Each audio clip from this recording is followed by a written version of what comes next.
Hello, besties. Welcome back. Welcome if you're new here. It is June 1st, so you already know what time it is. It is pick my monthly TBR time. It is also time for me to set myself up for failure once again. Okay? Because, guys, I'm going to be really honest. The last TBR picks have not been a success. Not because the books weren't good, because I haven't read them. Okay? The past 2 months, every single time I've picked my TBR, I've only read 1 or 2 books out of them. And I hate that. I hate setting goals for myself and not achieving them. So I've been trying out different ways of picking my TBR to see if maybe a different way will work. So we did the color one, wasn't that successful. We did the TBR jar again, wasn't that successful. This time we're gonna have a number generator do it. And how I'm gonna do it is that I've picked out 16 books that I want to read, okay? And then we are gonna have a number generator pick 6 books for me, because I usually pick 6 books because I read about 8 to 9 books per month. And so this way, not only I will have 6 books that I wanted to read picked, but also I will give myself room because there's a lot of new releases that have been coming out. You guys already see the timelines on booktube, book talk. So many new releases are out. So I also want to give myself room to read any of those new releases that I've been looking out for. Okay. For example, Glove Off is supposed to come out and I want to read that. There's the new Ali Hazelwood book that is coming out. I want to read that, or maybe it's out already and I want to read it. There's also Ashley Poston that has a book, and then also Annabelle Monaghan also has a book. So a couple of them have books that are coming out. I want to read those. Okay, without further ado, let's go ahead and pick our TBR for the month. I have a number picker wheel here. I have it on my laptop.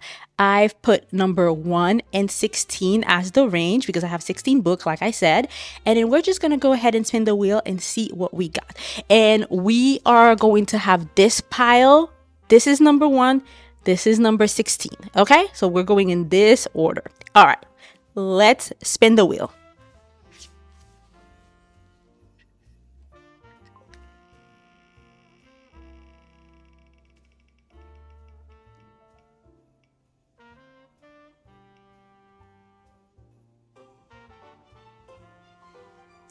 $16. I hope you guys can see this. It picked number 16. Number 16. What is that? Hold on a sec. Lovely. Absolutely lovely. I have been meaning to read this book forever. You guys have told me that this is a 5-star reads for you guys. Everyone and their mama loves this book, even though it has one of the most hated tropes ever, which is accidental pregnancy. Not one person has said something bad about this book. So I am so excited to read this one. From what I know about this book is that they have sort of a one-night stand, and then she gets pregnant, and then they are navigating how to raise this kid without any expectation that there would be anything else between them, but somehow a romance starts to bloom. And there's also some representation with different illnesses also attached to this, because from what I can see here, he does seem like he is missing a limb and he has a prosthetic leg. Okay, so that seems so good. I'm so excited. I've been wanting to read this book, so this is perfect. This is so good. Let's pick our second book.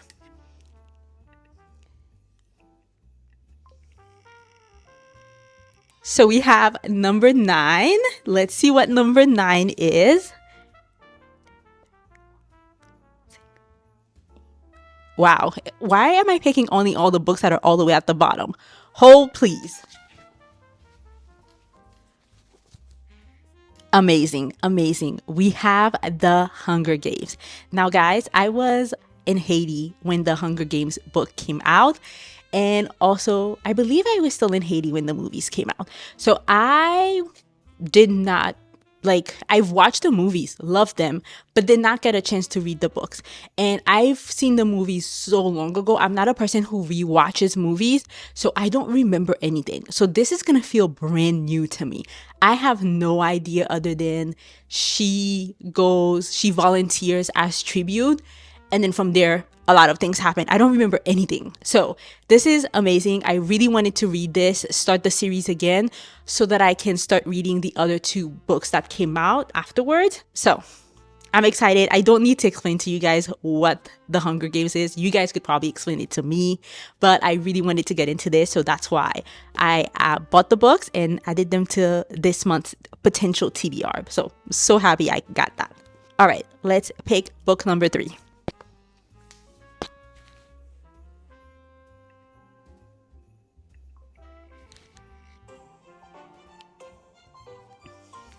We have number 7. What is number 7?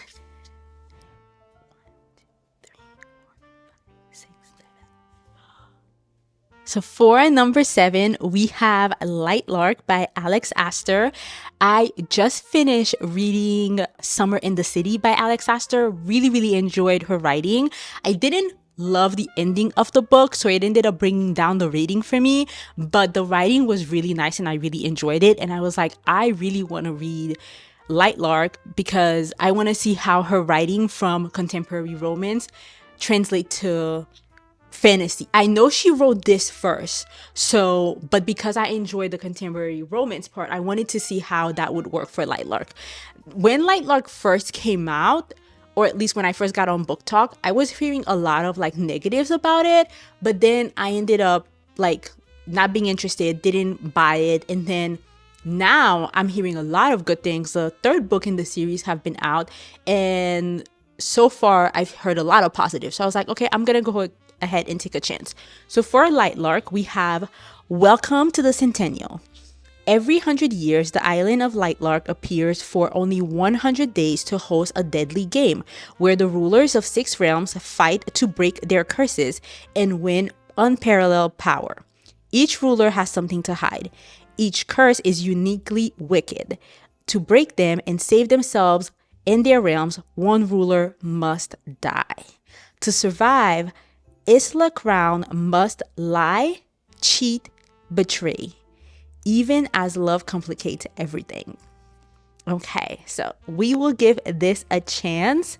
I am nervous because, again, a lot of mixed reviews, but I want to get into it because Summer in the City was kind of fun until the ending. Love the writing, so want to give that a chance. Okay, let's pick our 4th book.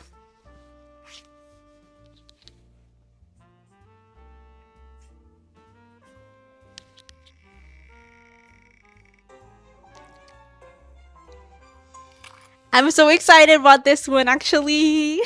I'm so happy. Okay, for our first book, we have Unsteady by Payne Corin. Not sure how you pronounce this. However, I've heard a lot of great things about this book. Everyone that I've seen read this book have given it at least a 4 stars, and I've heard that it's very reminiscent of Binding 13. Now, I've read Binding 13 and I haven't finished Keeping 13. It started to get a little too long and I started to get a little too emotional. I DNF'd it, but it's a soft DNF. I plan on actually reading it this summer, but I really enjoyed Binding 13, so I really wanted to get into this. And the second book apparently is also really good, so I'm really excited. So for this, we have Reese. Okay, cannot pronounce that last name. We're gonna leave that alone, okay? We're gonna skip over that. Reese is back. At least he's supposed to be. During last year's Frozen Four, the Waterfall University hockey captain in NHL Legacy took a brutal hit that left him with a concussion and a new discomfort on the ice. Plagued by nightmares and panic attacks every time he attempts to skate, Reese wonders if he'll ever play again, or if he'll ever want to. Sadie Brown is staying focused this semester, no matter what. Currently drowning in debt, custody hearings for her younger brothers, and skating practices, she's just trying to make it to the next day. A Spitfire figure skater, known for her bad attitude and frequent disappearing acts, Sadie has a reputation on campus, and it's not a pretty one.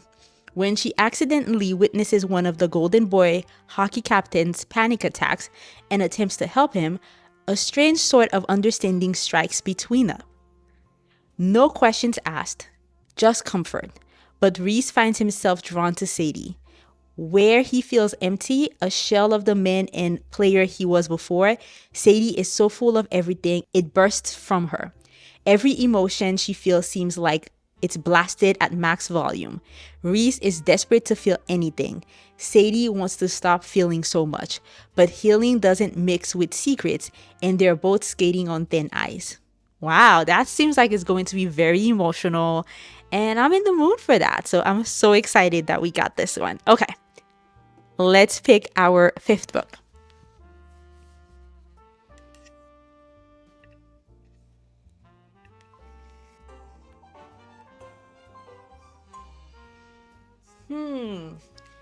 Okay, so this is a little tricky now because I've taken away certain books. Okay, so I've taken away number 1. So we have to keep that in mind. I've also taken away number 7 and number 9, which number 9 was at the bottom. So I'm going to keep counting in the right order. So number 9 was at the bottom. So that means this is number 10, number 11, 12, 13. This is number 13. No. I'm so excited. Number 13. Oh my God, I'm so excited. Okay, so for number 13, we have Forget Me Not by Julie Soto. I've been wanting to read this book for so long, guys. And I noticed that Not Another Love Song was available on Kindle Unlimited because they are interconnected standalones. I took a chance and read Not Another Love Song. Loved it. It wasn't like a 5-star for me, but really enjoyed it still. I think I just wasn't really enjoying the main male character as much as I should have. If I did, it would have been a 5-star. So really, after reading Not Another Love Song, I was like, oh my God, I need to read Forget Me Not because they showed up in the book. I didn't know they would show up, which it doesn't really bother me at this point because we know it's a romantic story, so we know they end up together. But I really, really wanted to read this because seeing their dynamic in Not Another Love Song made me want to read this even more. Okay, so let's read what this is about. Ama Torres is a wedding planner who doesn't believe in marriage. But weddings, they're amazing. Elliot Bloom is a brooding florist who hates owning a flower shop. Jesus, these people are like walking contradictions. Until a certain bright-eyed, donut-loving workaholic shows up at his door. Once upon a time, they collaborated on events by day, and by night, Ama traced the intricate flower tattoos etched along his body. Then Ama shattered his heart and never spoke to Elliot again. Now they're working on an event that could make or break both of their careers, except neither of them has gotten over what happened 2 years ago.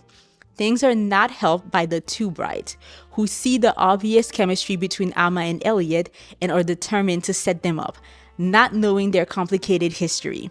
But as the wedding takes on a life of its own, Ama and Elliot are about to discover that some things can survive a complete catastrophe.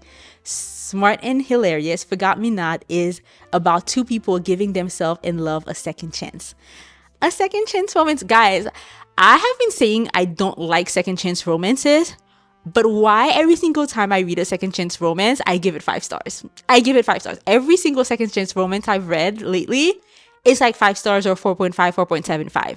So I think I like second chance romances. So I'm going ahead and put that one on the list. I'm so excited about this one. Definitely reading this as soon as possible. Okay, so excited. I think we have 1, 2, 3, 4, 5. Okay, one more book.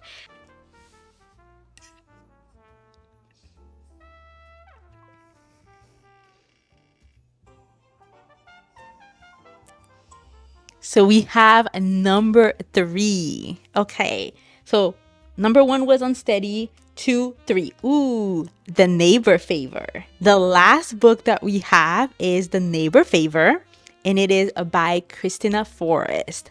Also another book that has been on my radar for a while. My friend Jenna recommended it to me and she said it was really good. Okay, so let's read what this is about. Shy, bookish, and admittedly awkward Lily Green has always felt inadequate compared to the rest of her accomplished family, who strives for Black excellence. She dreams of becoming a children's book editor, but she's been frustratingly stuck in the nonfiction division for years, without a promotion in sight. Lily finds escapism in her correspondence with her favorite fantasy author. And what begins as two lonely people connecting over email turns into a tentative friendship and possibly something else Lily won't let herself entertain until he ghosts her without a word. Months later, Lily is still crushed, but she's determined to get a hold of her life, starting with finding a date to her sister's wedding. And the perfect person to help her is Nick Brown, her charming, attractive new neighbor, who she feels drawn to for reasons she can't explain. But little does she know, Nick is an author, her favorite fantasy author. Nick, who has his reasons for using a pen name and pushing people away, soon realizes that the beautiful, quiet girl from down the hall is the same Lily he fell in love with over email months ago. Unwilling to complicate things even more between them, he agrees to set her up with someone else. Though this simple favor between two neighbors is anything but, not when he can't get her off his mind. I'm excited for this one, especially that we've already established that he has feelings for her. So I'm hoping for a lot of pining on this one. I am. I love, love, love books, romance books, where there's a lot of pining. So I hope that Christina Forrest is going to deliver. A lot of people have said that this is a good book, so I'm excited. So this is a really, really good pile. A lot of really good romances in one fantasy. I don't know, guys. Okay, so I'm a little nervous. I'm going to be really honest. Not that I don't want to read all of these books, but it's just heavy on the romance. I didn't really realize that.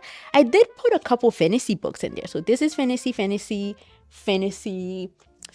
also. Yeah, I did have a lot of fantasy like sprinkled in because I wanted a range and a lot of variety, but the wheel didn't do us justice here. But you know what, it is also about to be summer, so I will be in all the summer vibes, and maybe I'll just be in the mood for a lot of contemporary romance. We're gonna make it work. My goal this month is to at least read 4 of those. Like if I can do 4, which is more than half, I will consider this a success. Because so far we've only done 1 or 2 books, which is a complete failure. Okay, we want a passing grade. A passing grade at least. Okay, so guys, I am so excited for all of these books. Let's do a quick recap. So we have Out on a Limb by Hannah Bonham Young. We have The Hunger Games by Suzanne Collins. We have Light Lark by Alex Astor. We have Unsteady by Peyton Corin. Forget Me Not by Julie Soto. And then The Neighbor Favor by Christina Forrest. So a lot of good picks. I see a lot of potential for a lot of 4 and 5 stars in this little pile here. I hope you guys have your TBR all picked out already, and I wish you guys a great reading month. If you guys like this video, you already know what to do. Like, subscribe, and share, and I will see you guys on the next one. Bye!